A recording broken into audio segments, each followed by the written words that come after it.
Fíjate que, a pesar de los años, tengo bien presente aquella vez que nos sucedió esto. Imagínate, tu abuela Margarita y yo apenas andábamos de novios, estábamos bien chamacos. En ese entonces ella trabajaba de costurera de tiempo completo en una fábrica de ropa, allá por el metro San Antonio Abad, y yo andaba como operador de una máquina de inyección en una fábrica de plásticos, por la Agrícola Oriental.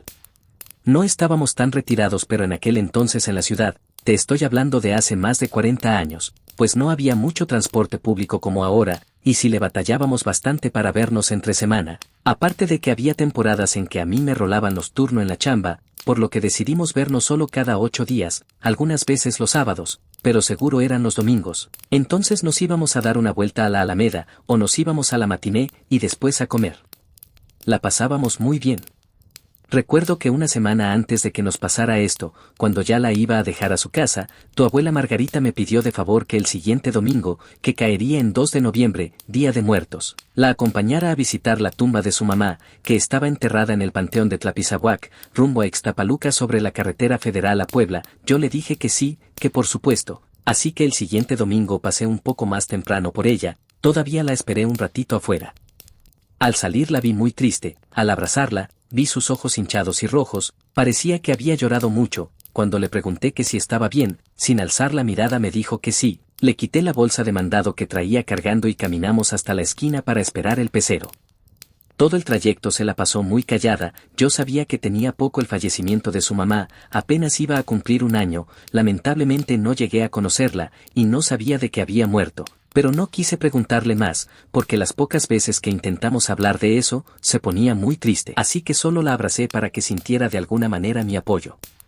Finalmente llegamos a la base del último colectivo que tomaríamos para llegar al panteón. Déjate digo que en aquel entonces los peceros eran carros particulares grandes, casi siempre de 4 puertas. No había microbuses ni combis, por lo que solo podía llevar 5 o 6 pasajeros por viaje. Por eso había mucha gente en paradero. Al parecer todos ese día iban hacia el panteón. Afortunadamente alcanzamos lugares en la parte de atrás en uno de estos carros. El colectivo inició su marcha sobre la carretera federal hacia Puebla, pero más adelante se desvió para meterse en un sendero de pura terracería muy estrecho. Apenas si cabía el carro, así como fue metiendo, quedamos en un despoblado. Ni una sola persona o casa alrededor, solo unos cuantos arbustos y uno que otro árbol viejo en el paisaje. Así estuvimos por unos 10 minutos, hasta que por fin vimos la entrada del camposanto. Todos nos bajamos ahí. El colectivo dio media vuelta como pudo y se regresó por donde habíamos venido. La mayoría de las personas llevaban sus canastas con comida y flores de cempasúchil. Nosotros solo llevábamos la bolsa de mandado que traía. Al entrar al panteón no te voy a negar que sentí un poco de tristeza, porque recordé que hacía mucho que no visitaba la tumba de mi hermano. Me había dolido mucho su muerte. Estuvimos caminando entre los angostos pasillos y las tumbas hasta el fondo del lugar, hasta que por fin llegamos con la mamá de tu abuela Margarita. Se persignó y se arrodilló, rezó un ratito. Después me pidió la bolsa de mandado, sacó un trapo y empezó a quitar el polvo de la lápida. Yo me quedé mirando, la verdad no sabía qué hacer. Entonces me pidió que le ayudara a quitar toda la hierba de alrededor de la tumba. Mientras lo hacía ella puso un pequeño mantel blanco y un par de veladoras, y unas palanquetas y jamoncillos, los dulces que eran los preferidos de su mamá. Y después sacó un plato y un recipiente de plástico con tapa, lo abrió con mucho cuidado y vació el mole rojo y el arroz que traía adentro. Todavía estaba tibio, olía riquísimo. Y finalmente sacó un pequeño retrato y colocó en medio de aquella pequeña ofrenda. Era la primera vez que veía a mi suegra. Era muy bonita, se parecía mucho a tu abuela. Entonces se arrodilló y rezó otro ratito. No pude dejar de admirar la fe tan grande que tenía tu abuela Margarita. Yo hacía tiempo que la había perdido. Cuando murió mi hermano, cuando terminó sus rezos, se levantó, me sonrió y de la bolsa sacó otro recipiente con tapa. Era nuestra comida. Pasamos toda la tarde ahí sentados, charlando de su mamá. Me platicó tanto de ella, que entendía por qué la extrañaba tanto.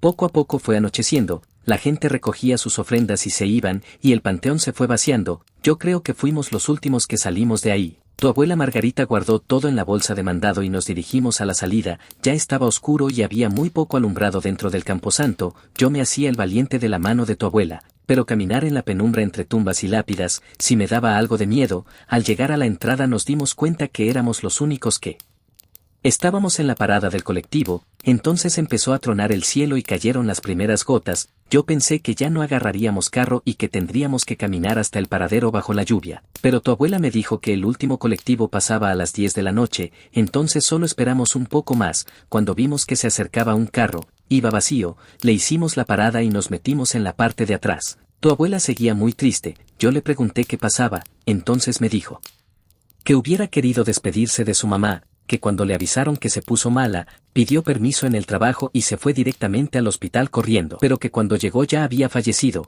que no hubo tiempo de despedirse. En ese momento el colectivo empezó a bajar la velocidad, el sendero estaba hecho un lodazal, íbamos a vuelta de rueda, entonces vimos a una persona que iba caminando más adelante a orillas del camino. Cuando nos le emparejamos, bajamos la ventanilla para verla mejor, era una viejecita chaparrita. Iba vestida toda de negro y cubría su cabeza blanca con un chal, se veía muy humilde, al vernos nos sonrió. Tu abuela le pidió al chofer que se detuviera para que se subiera, abrimos la portezuela y me bajé para ayudarla a subir. Al agarrarla del brazo la sentí helada y muy flaquita, el carro arrancó otra vez. Los tres nos quedamos en silencio por un momento, solo se escuchaba el ruido de la lluvia sobre el toldo. Tu abuela se quitó su suéter y se lo puso encima a la viejecita. Entonces a unos metros para salir de aquel camino lodoso y tomar la carretera federal, el carro se detuvo bruscamente, al parecer nos habíamos quedado atascados, el chofer apretó el acelerador, pero por más que lo intentó no podía sacarlo de aquel lodo. En ese momento la lluvia aminoró un poco, entonces le dije al chofer que lo ayudaría. Me bajé y busqué unas piedras para ponerlas en la llanta atasca, le grité que acelerara y empujé el carro con todas mis fuerzas. Por un momento pensé que sí saldría, pero cuando ya estamos a punto de librarla el peso hacía que se regresara, entonces vi que tu abuela Margarita se bajó del carro y se puso al lado mío para empujar. Le grité al chofer que acelerara otra vez y entonces entre los dos empujamos y el carro salió por fin de aquel lodazal. Abracé a tu abuela emocionado, estamos empapados de pies a cabeza. Entonces al subirnos al carro nos dimos cuenta que la viejecita ya no estaba. Extrañados le preguntamos al chofer y nos dijo que se había bajado detrás de tu abuela, pero eso no era posible.